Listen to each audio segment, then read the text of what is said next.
Pourquoi ils font ça?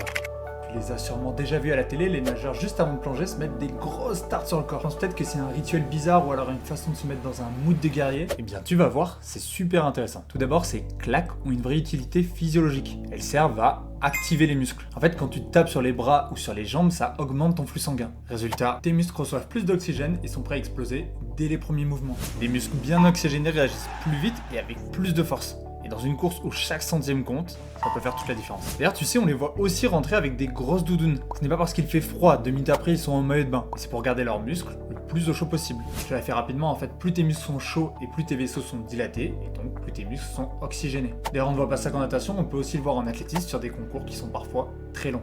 Mais c'est pas uniquement physique. Se taper sur les muscles, c'est aussi une question de mental. Imagine-toi, là, t'es devant des milliers de spectateurs avec la pression de toute ta carrière sur les épaules. Tu sais que la moindre erreur te sera fatale, clairement, je me chie dessus. Eh bien, ces claques leur servent à relâcher la pression. C'est un peu comme quand t'es énervé et que tu te tapes dans un truc, bah c'est pareil, ça leur permet d'extérioriser leurs émotions. Cette technique, tu peux l'essayer chez toi, mais déjà c'est efficace uniquement sur des sports d'explosivité comme le sprint ou la natation. Et on va pas se mentir, si t'es pas foutu comme ça, c'est quand même beaucoup moins stylé.